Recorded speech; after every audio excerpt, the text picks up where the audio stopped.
We are the most advanced society in history. We carry supercomputers in our pockets, wrapped in space-age materials. Yet a sudden storm in the wilderness sends us scrambling, cold and defeated. For millennia, the indigenous peoples of this continent survived everything nature offered, not with Gore-Tex, but with knowledge. They read the language of the rain. Today we uncover 10 of their forgotten secrets, a science of observation that modern campers desperately need to relearn. Native American knowledge isn't one single thing.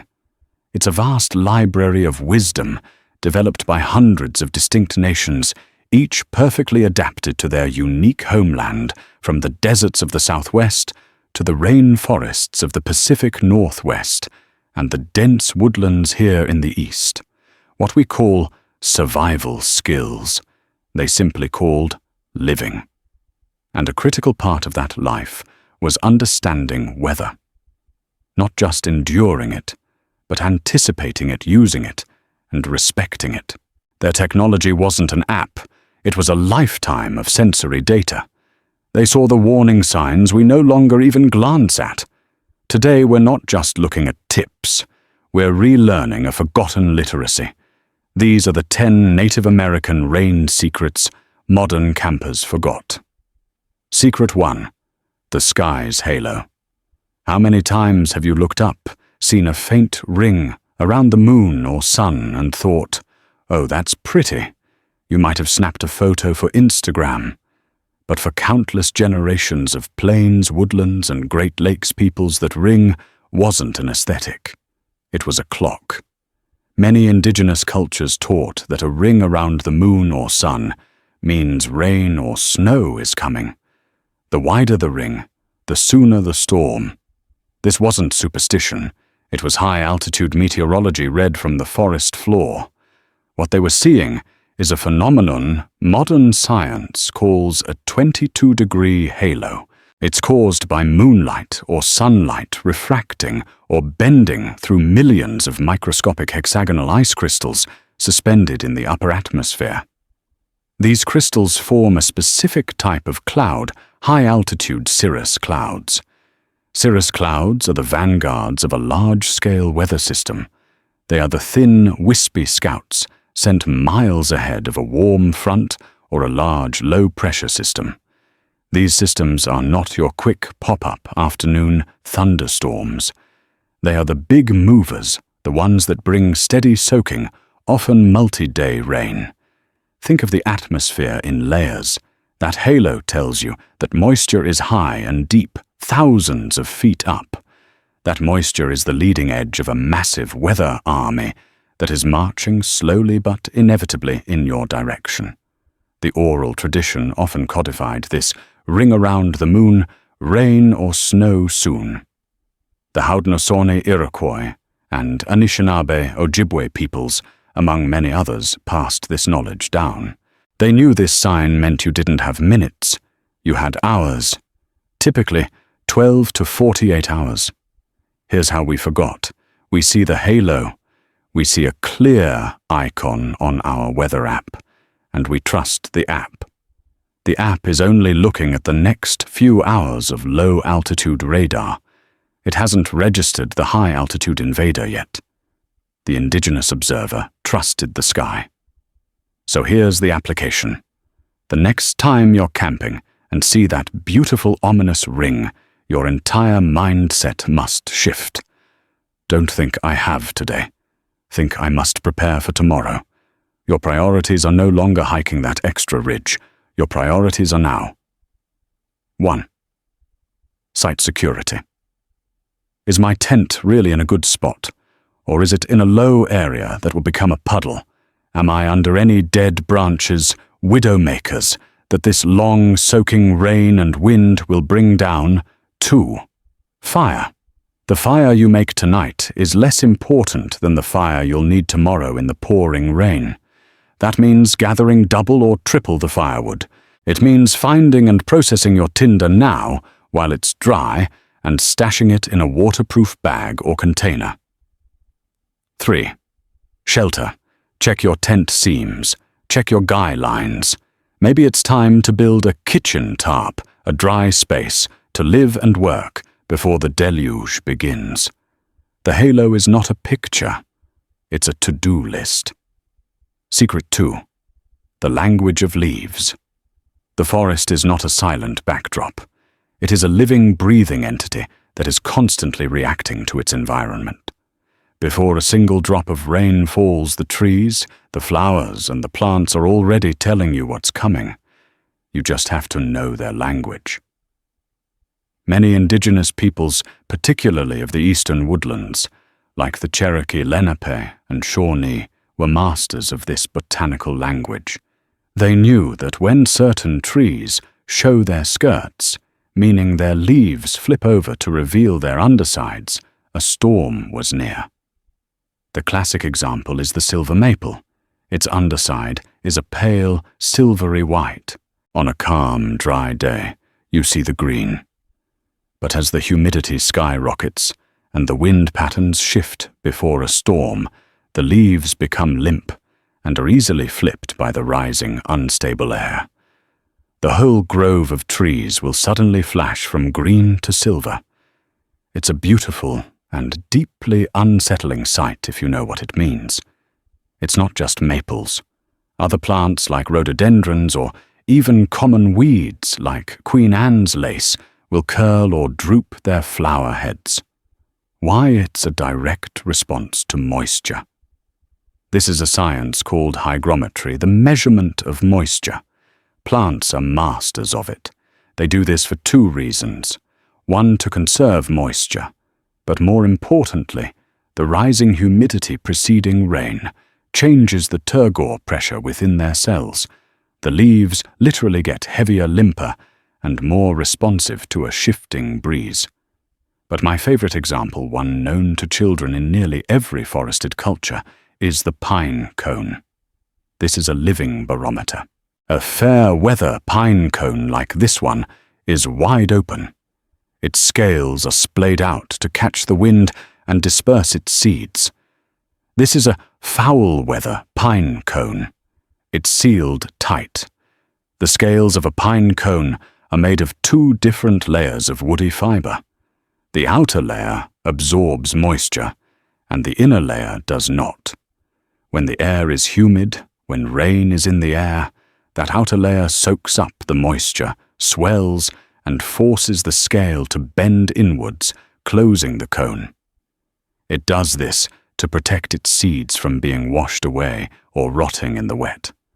When you walk through a coniferous forest, the floor is littered with hundreds of these natural sensors. If all of them are closed, or in the process of closing, the forest is telling you that the ambient humidity is saturated. Rain is not a possibility. It's an imminent certainty. We've forgotten this because we walk through the woods not in it. We're focused on the summit, the destination, the GPS track. We've stopped reading the data right at our feet. The application: make it a habit. When you stop for water, look down. Pick up a pine cone. Look at the trees. Are they green or are they silver? The forest is broadcasting the weather forecast 24/7. No signal required. Secret 3. The low-flying birds.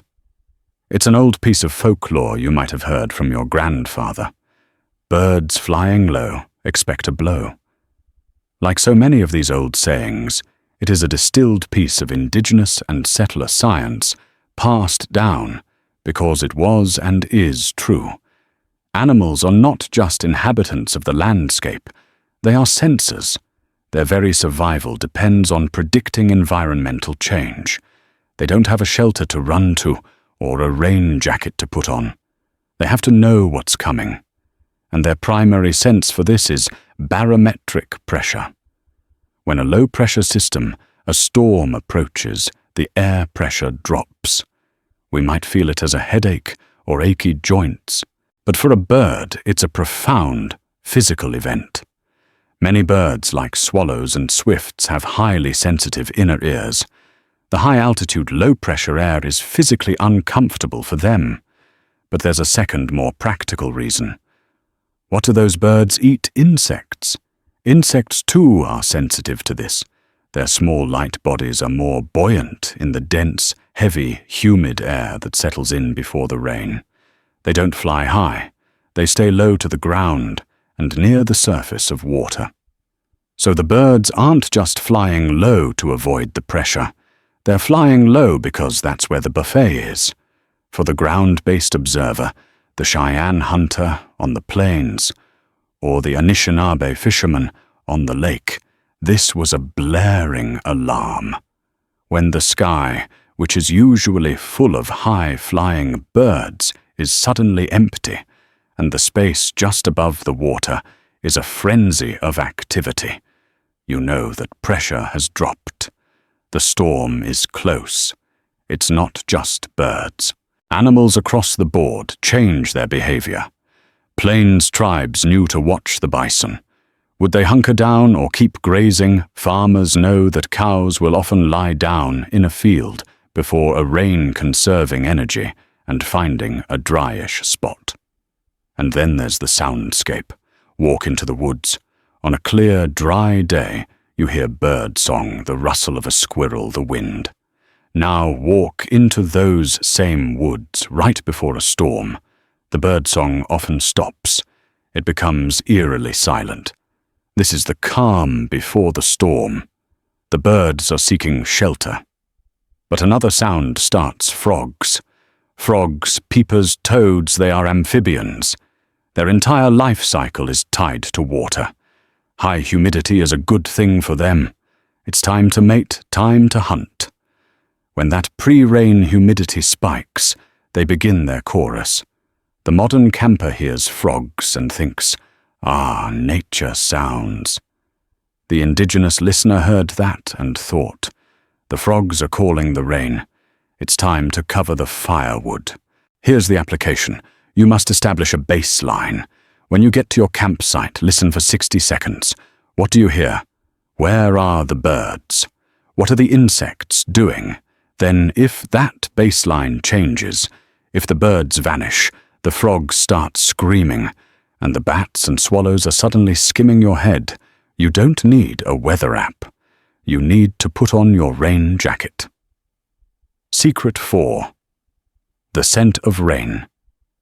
This is perhaps the most subtle and most primal of all the forgotten secrets. It's the ability to smell the rain long before it arrives. You've probably experienced it yourself. That unique, earthy, fresh but dusty smell that hangs in the air right before a summer thunderstorm. We call it petrichor, but indigenous trackers and hunters knew it simply as the breath of the storm. This isn't just the smell of wet. It's a complex chemical cocktail, and understanding it reveals why you're smelling it. The smell has two main components. The first and most common is a chemical called geosmin. It's produced by a bacteria, Streptomyces, that lives in healthy dry soil. When the humidity in the air spikes before the rain, the moisture in the air begins to activate this compound, releasing it from the earth. The downdrafts from the approaching storm cell, which can travel for miles ahead of the rain itself, pick up this scent of the earth and carry it to your nose. You are literally smelling the storm before it gets to you. But there's a second sharper scent, a clean, almost electric smell. That smell is ozone. Ozone, or O3 is a molecule created when a bolt of lightning, a massive electrical charge, splits the stable O2 oxygen molecules in the air.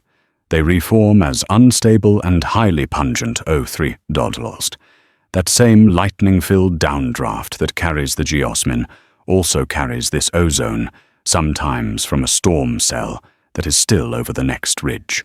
When a skilled indigenous scout, someone whose life and the life of their family depended on this knowledge, stepped out of their lodge and smelled that combination, the lomo-earthy geosmin and the sharp electric ozone, they knew exactly what was happening.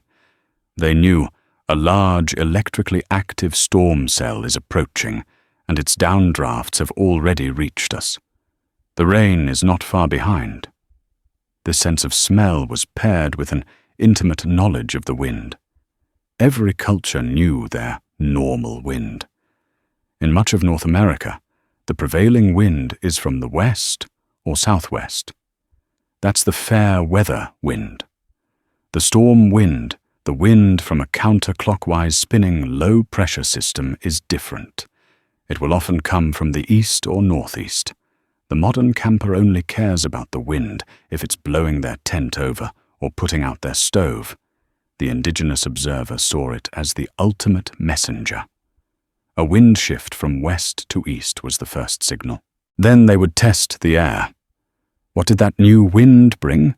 Did it smell of dust, meaning more dry weather? Or did it carry the scent of geosmin and ozone? This is how you use it. When you feel the wind shift, stop. Close your eyes. Smell the air. Can you smell the damp earth? Can you smell that clean electric tang?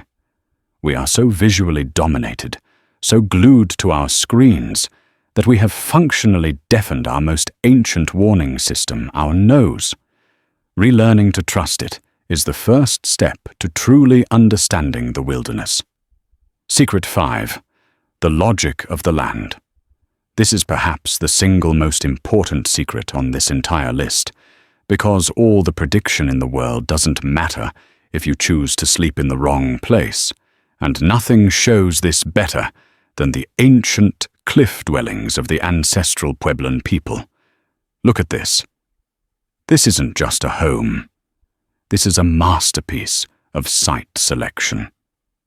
It is not on the canyon floor where it would be annihilated by flash floods. It is not on the ridgetop where it would be exposed to lightning and brutal winds. It is tucked into a south-facing alcove, giving it maximum warmth from the low winter sun and shielding it from the high summer sun. This is a people who understood the logic of the land. They understood hydrology, geology, and meteorology at a level we have completely forgotten.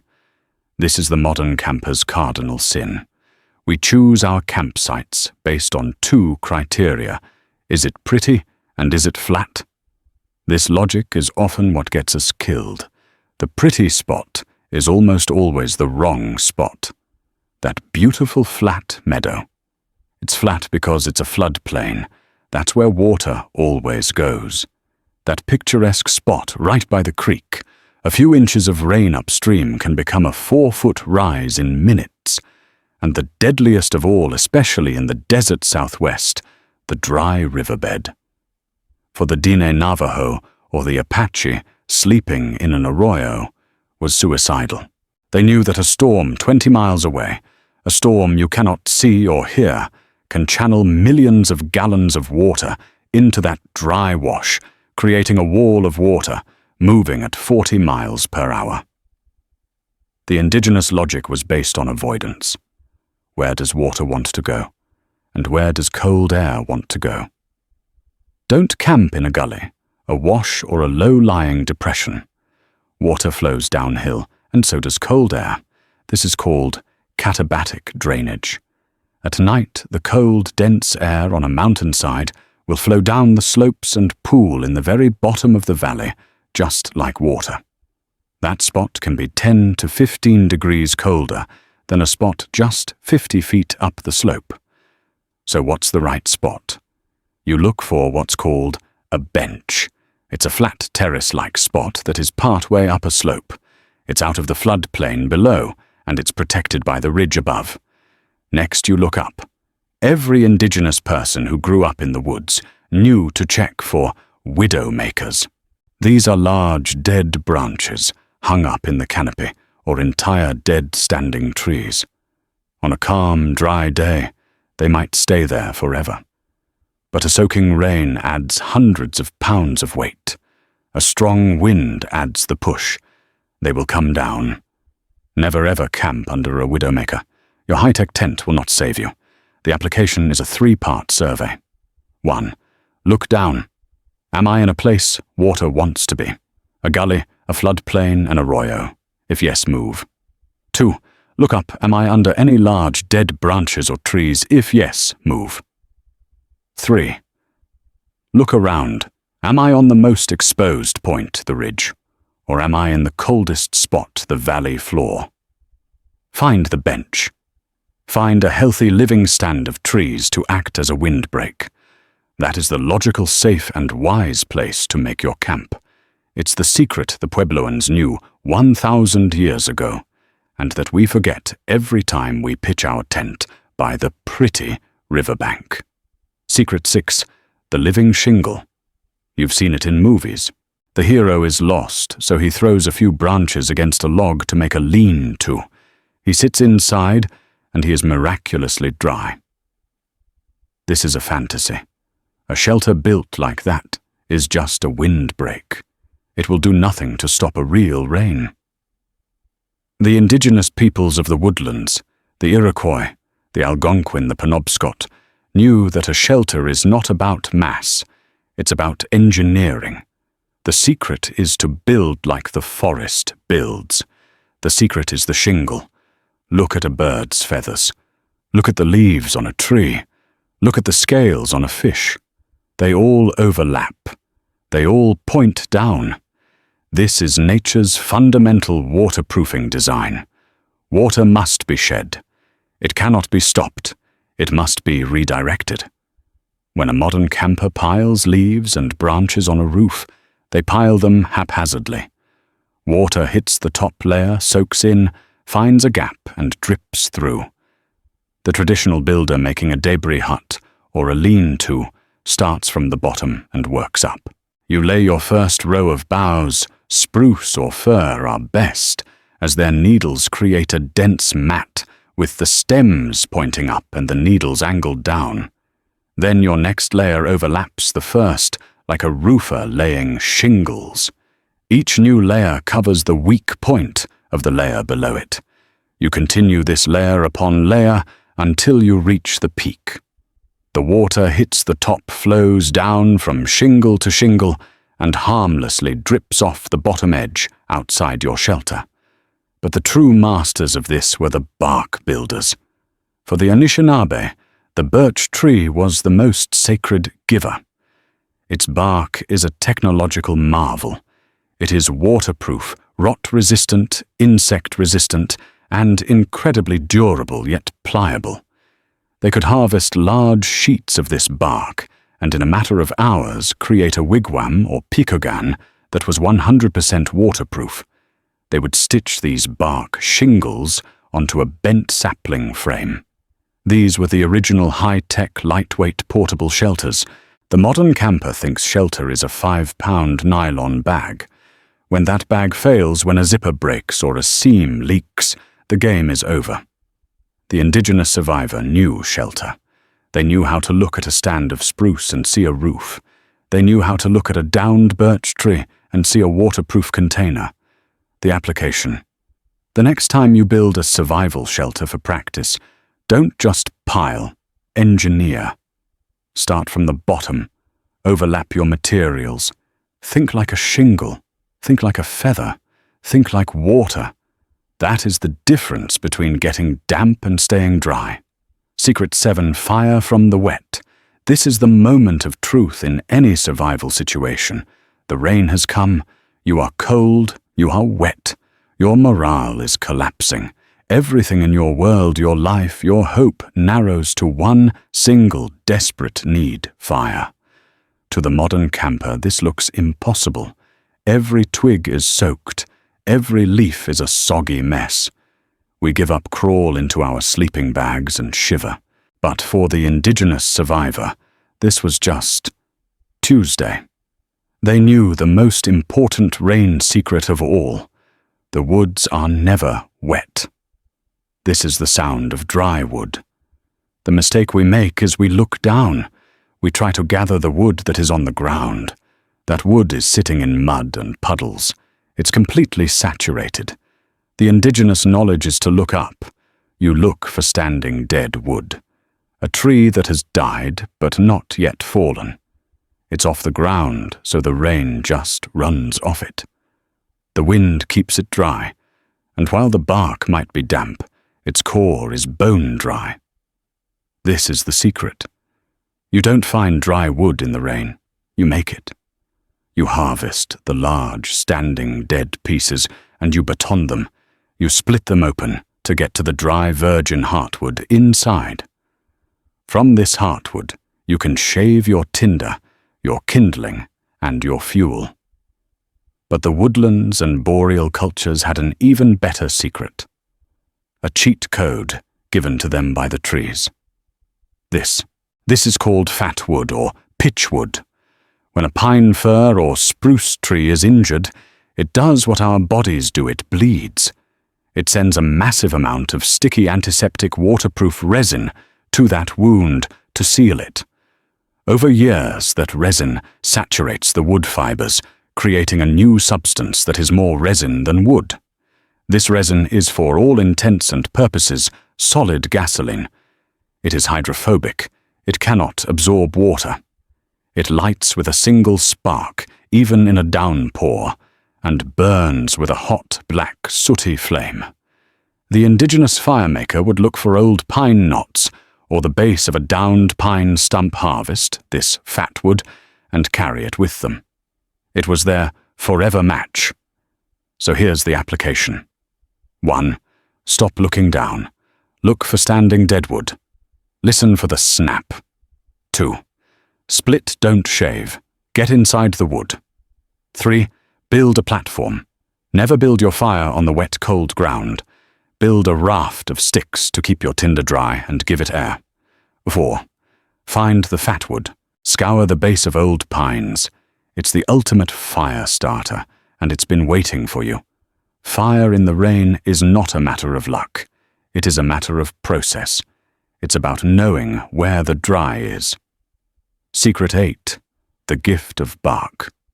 To the modern world, this is a tree. To the Anishinaabe, the Cree, the Mi'kmaq, and all the peoples of the northern forests, this was the giver tree, the paper birch, and its bark was a gift from the Creator that provided everything. We think of it for canoes, but its utility went so much deeper. Birch bark is one of the most incredible natural materials on the planet.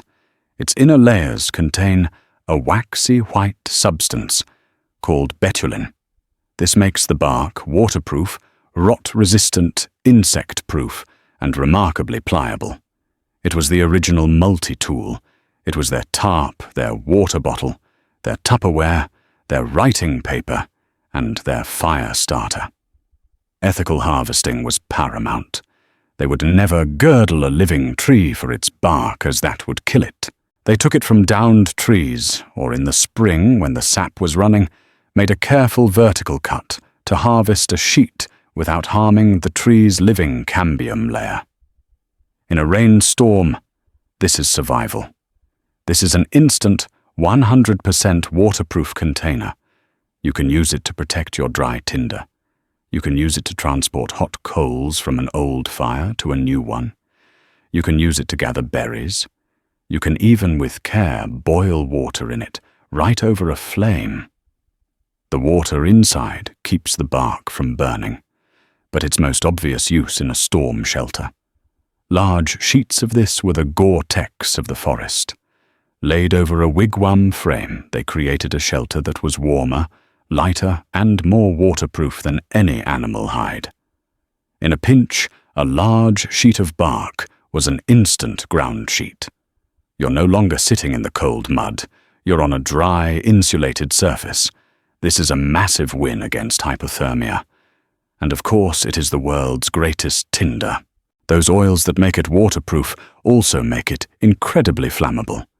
A small handful of birch bark shavings will take a spark when everything else is soaked. We forgot this secret because we replaced it with plastic. Our Ziploc bags, our dry sacks, our nylon tarps. But plastic rips. Plastic is heavy, and when you're out of it, you're done. The indigenous survivor knew that the forest provides its own solutions. The application is to simply learn to see again. Stop seeing a birch tree. Start seeing a roof, a container, a fire starter, and a ground sheet. The gift is right there, waiting. Secret 9. Catching the clean drop in a rainstorm. There is water everywhere. But paradoxically, clean water can be hard to find. The rain scours the earth, washing mud, animal waste, and bacteria into every stream, creek, and lake. The water source you trusted yesterday is now a contaminated, muddy mess. The modern solution is the microfilter. And they are excellent. But what if your filter clogs with all that silt? What if it breaks? The indigenous solution was based on a simple, elegant piece of physics. Rainwater is pure. It is essentially distilled water. The problem is not the rain, it's the dirty surface it hits. So the secret is to catch the rain before it gets contaminated. This is active water collection. Instead of letting the water hit the forest floor becoming contaminated, you intercept it. This can be done with a large, non-poisonous leaf, like a maple or skunk cabbage angled into a container. But the real masters of this were in the deserts. For the ancestral Puebloans or the Hopi, a single rainstorm was a life-giving event. They would engineer their entire world around it. They would carve channels into the sandstone to funnel water. But on a smaller scale, they knew to look for a clean rock face. Water running down a clean, sheer rock face is being filtered by the rock itself. It's not picking up the dirt and bacteria from the soil. A person could place a container at the base of this waterfall and collect gallons of water that was far purer than the river just 100 feet away. There's one more advanced piece to this, the first flush. Many indigenous groups knew that the first 5 minutes of a rainstorm were the dirty minutes. This rain was washing the dustbird droppings and pollen off the leaves and the rocks. They would actually wait for this first flush to pass. Then they would set out their collection systems, knowing that the second rain was now falling on a clean, washed surface. This is a level of hydrological understanding that is simply brilliant. We've forgotten this. We see rain and we either wrongly assume a puddle is clean, or we fearfully assume all water is deadly without a filter. The application is simple. Use your brain before you use your filter. Look for a better source. Can you catch it from a leaf? Can you find a clean rock face? Can you use your rain tarp angled into a clean pot? Let the sky do the filtering for you. That is the wisdom of catching the clean drop. Secret 10. The rain's rhythm. This is the final and most profound secret. It's not a technique. It's not a tool. It is a world view. To the modern camper, rain is a problem. It's an obstacle. It's an enemy. It's miserable weather. It ruins the hike. It ruins the day. We retreat. We hide. We curse it. And we become psychologically defeated. This mindset is our biggest weakness. To the indigenous person, rain was not an enemy. It was not bad. It was simply rain. It was a necessary, life-giving, and powerful part of the world. The Lakota didn't stop a hunt for a storm. The Haida fisherman didn't stop pulling his canoe. Life didn't stop for the rain. It adapted. This adaptation was both mental and physical. Physically, they relied on materials that worked with the rain, not waterproof materials, but materials that insulate when wet. The ancient secret is wool, or in their case, processed hides and furs. Wool is a miracle fiber. Unlike cotton, which kills, and unlike many waterproof breathable synthetics that eventually wet out and trap your sweat, wool can absorb up to 30% of its weight in water and still keep you warm. Its kinky fibers maintain their loft, trapping your body heat. They knew it was better to be damp and warm than to be dry from sweat and cold. Mentally, the rain was an opportunity. For the hunter, the rain was a gift. 1. Sound, the rain muffled his footsteps. He could move silently. 2. Scent, the damp air and rain washed his scent from the air, keeping it close to the ground. 3. Vision. The animals would often bed down, making them easier to find. For the person back at the camp, the rain was a time for different work. It was a time to mend fishing nets, to tell stories, the origin of many winter storytelling traditions, to repair tools, to process food. The day wasn't lost. Its purpose simply shifted. This is the secret we have most truly forgotten. We fight the rain. They joined it. They moved with its rhythm. The application for us is a mental reset. When the rain starts, don't say, "My day is ruined."